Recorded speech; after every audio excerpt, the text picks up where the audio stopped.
If you've been having issues with getting approved for a banking account with banks like Chase, Bank of America, US Bank, PNC, then this video is definitely for you.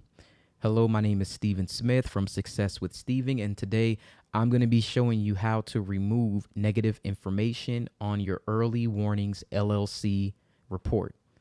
Now, just for some information, Early Warning Services LLC it's supposed to assist financial institutions with check acceptance companies such as retailers and merchants, payment processors, and other financial entities. And it's supposed to help them detect and prevent fraud associated with bank accounts and payment transactions.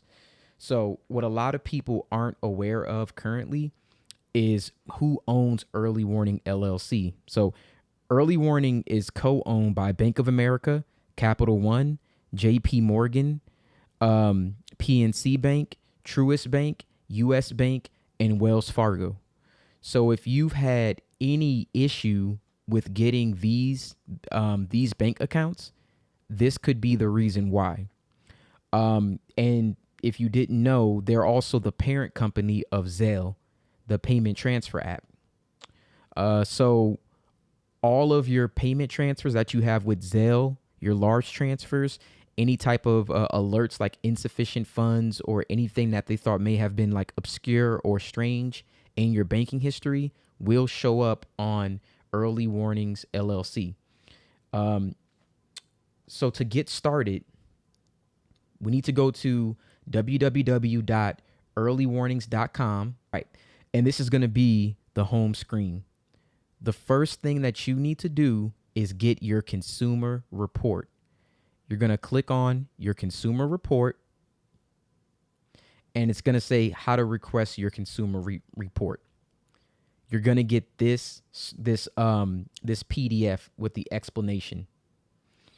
So the information that you need to provide in order to receive your report is going to be your social, your name, first name, last name, middle name, your physical address, your mailing address, your date of birth, and your phone number. You have to provide a form of identification. That's going to be either your government issued driver's license, your passport, your state ID, and it's going to be a form. So the only way to request this is to fill out a form online. So you're going to click this hyperlink, and it's going to bring you this form, Early Warnings Consumer Identification Form. You're going to enter same information, last name, first name, middle initial, your mailing address, your current street address, your phone number, your social, driver's license number or ID number or passport number. And then you're going to enter your email. All right. Now, here's what I recommend. You don't have to fax this. You don't have to mail it in. You can communicate electronically via the secure transfer portal. So you can go to this website right here. I'm going to click on that now. When you get to the website in the link, it's going to show a sign on. You're going to bypass the sign on. You're going to skip this and you're going to go down here to where it says don't have an account, register and send files. When you do that, you're going to enter your email in the first line. And then you're going to enter the email for Early Warning Consumer Services. So let me go back. This email right here, you're going to copy this email. All right. And once you get back to that link, just make sure you go to register and send files. You're going to enter your email at the top, and where it says recipient email, you're going to click here. And then you're going to click register. So let me just test@gmail.com. All right. And you're going to go to register. All right. That's the registration request. Once it's been sent successfully, you're going to go to your email for further instructions, right? All right. So when you get to the email, it's going to say a request has been made to set the password for your email. And if this is correct, please click the link within 60 minutes to enter a new password. So then you're going to click that link. You're going to hit continue. And then it says, thank you for accepting the security notice. You may continue. And when you continue, you can create a new password. Now, once this new password is created, you can go ahead and you can upload the document that you got from that PDF file with all your information. And then it usually takes between 3 to 5 business days for you to get a response. And then I'm going to show you what that email looks like. Now, I believe it took me approximately 5 days, including the weekend. So 3 business days in order to get this. So it says early warning. You have a secured message from Early Warning LLC. To access the message, open the attachment or click the link. When you click the link, you're going to click read message. All right. And then once you successfully enter the password, this is the screen that you're going to get. It's going to say file disclosure, comprehensive, and it's going to have a PDF. Attached is your file disclosure report as you've requested. Please review. Now you're going to click on the file. It's going to be a PDF, and you're going to download that file, and you're going to want to go through it. And then we're going to go through an example of what the early warning file looks like. All right, now before we go over this sample report, if at any point in time you were having an issue with creating your account or signing in, you might want to change your web browser to Google Chrome or Firefox. I had an issue when I first was trying to do it, and that actually did help me sign in. If you still continue to have issues, there is a tech support number when you're trying to register. Call that number. They can walk you through it. I had to have someone walk me through it. Now, once you've successfully downloaded that comprehensive file disclosure, you're going to get a consumer ID. Just make note of that at the very top. It's going to have your first name. It's going to have your address. And when you scroll down, all the information that you submitted, it's going to be there. Your first name, last name, address, date of birth, your social, your ID type, the ID number. And when you're scrolling down, I want you to make note of the account number and routing number of all the accounts. Now, what you're going to see is every bank account you may have had, it's supposed to be within 7 years, but me personally, I had accounts that were 12 years old. My first ever bank account was still on this report. From what I saw, it said it should only be 7 years. Mine was on there for 12. So yours may be on there as well, your oldest accounts. And what you're going to see is the account number and routing number. And you're going to go through, and any account that either you don't recognize or that you may have a negative banking history with, you're going to want to write that account number. You're going to want to write down that routing number. You're going to also want to get the account open date. And you're going to go through and you're going to see that for every single one. And just go through, read your report. Just get the bank routing number, get the account number, get the bank name, get the open date. It's going to be just like this. Bank name, bank routing, account, open date. Scroll down. And for this one, it's very short. I think mine was a few pages long, but this one is very, very short. This is what you're looking for, though. Bank name, banking routing number, account number, open date. All right. Next, I'm going to show you a template of the complaint that I sent. So here is a template of the complaint that I sent. I'll either put it in the description or I'll try to put it somewhere where you can have access to it. But you're going to want to enter your name, your consumer ID. Remember the consumer ID from the report, your date of birth, your social, your driver's license, your ID type if it was driver's license, the ID number, the address. And then you're going to want to have Early Warning Services, LLC, and the address. Again, more than likely, I'll put this somewhere where you could just easily copy and paste it. And then I am writing to request an investigation of the following information that appears on my Early Warning System Consumer Report. And then you're going to want to go over all of this information here. So you enter the bank name, the open date, account number, and routing number. Bank name, open date, account number, routing number. Bank name, open date, account number, and routing number. And you're just going to keep enter that. So I kept the same name of some of the accounts that I had: Citibank, Bank of America, Discover, Wells Fargo, all of that. All right. And you're going to copy this. And then we're going to go on to the next step once you completed that. Now, for the next step, we're going to go over to identitytheft.gov and we're going to click Get Started. And then we're going to click on I want to report identity theft. And then we're going to go to debit, checking, or savings account. And then we're going to go to open a fraudulent checking or savings account. And then we're going to click continue. Now, once you get to the first step, you're going to want to enter the bank or credit union. I'm just going to enter the first example that I had. So Citibank. When did you first see the problem? You're going to enter the month and the year that you're currently in. Right now, it's March 2024. If you know when the account was open, what was the month, what was the year?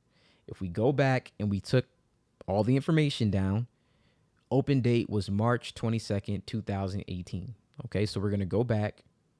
We're going to enter March 2018, any amounts that you don't know that are unauthorized, and then you're going to enter the account number.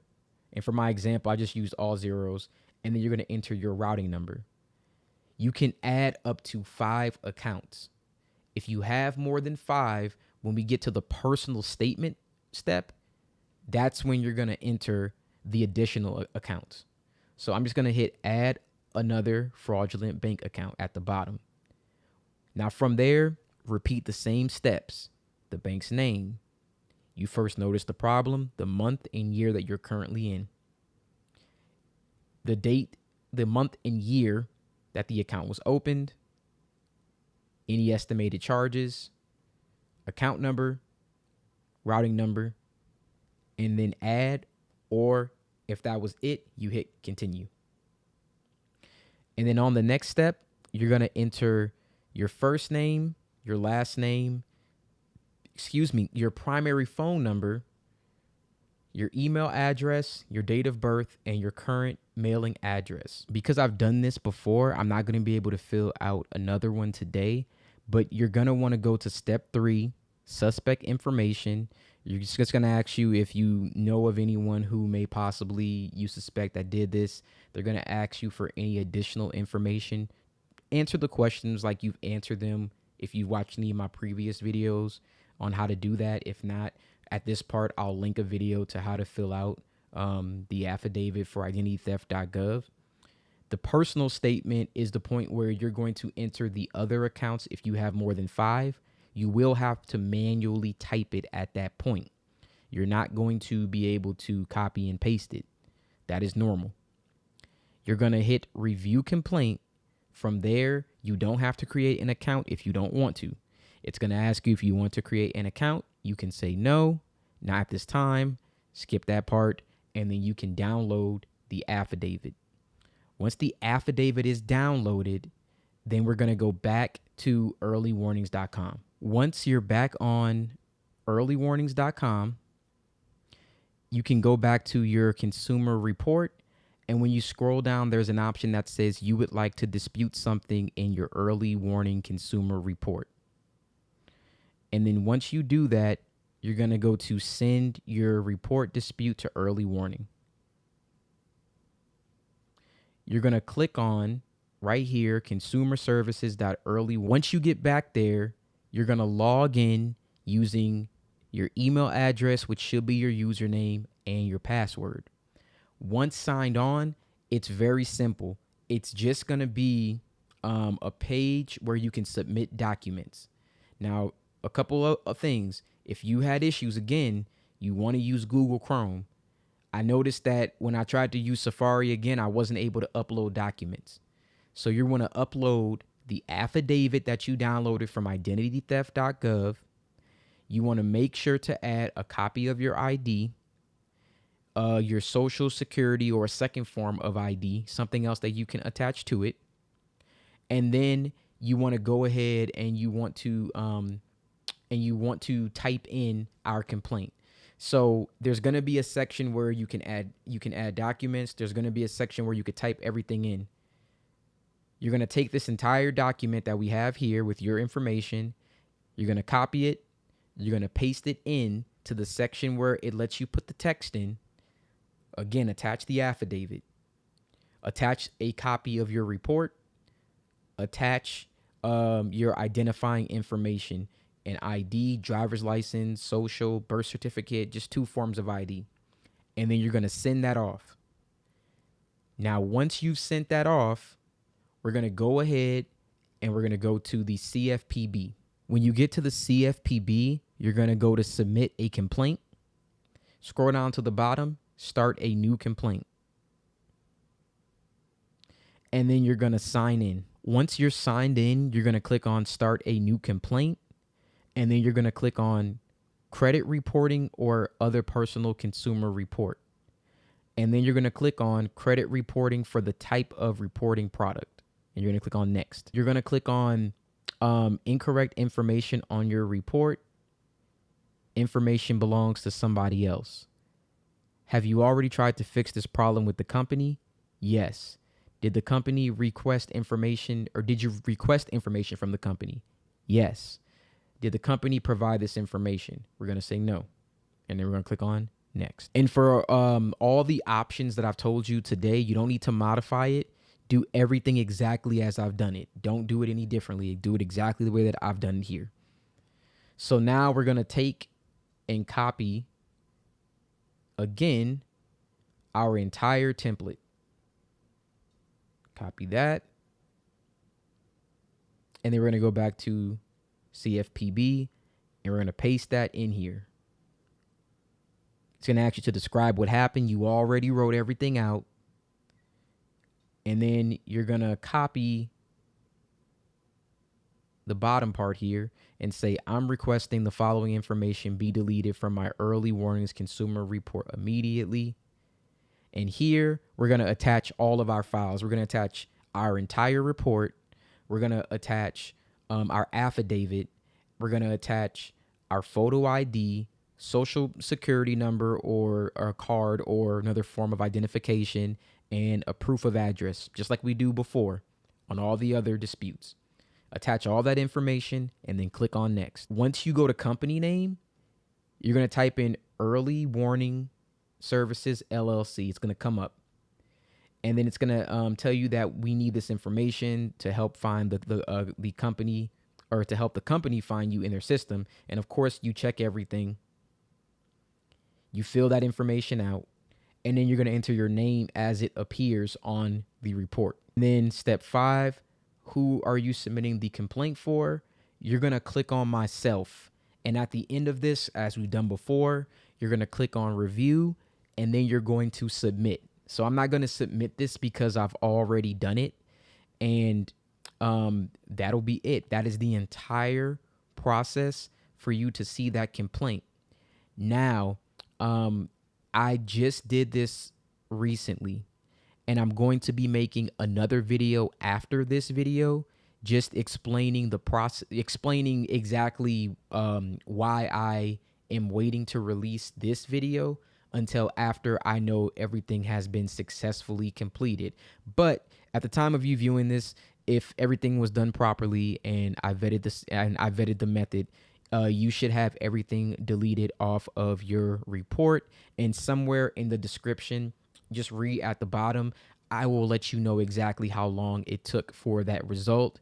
And I will let you know after I apply for a few bank accounts and test them to make sure that there were no other issues. If you like this video, please give it a thumbs up. Please subscribe and please view some of the other content.